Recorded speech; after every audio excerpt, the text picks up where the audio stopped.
You ask Tiger to calculate. This deals with linear inequalities with one unknown. The final result is x equal or greater than 25 over 2 equal or greater than 121 over 2. Let's solve it step by step.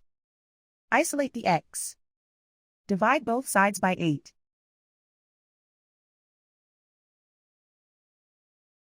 Simplify the fraction.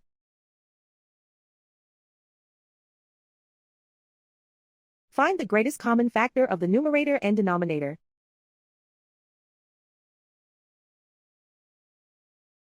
Factor out and cancel the greatest common factor.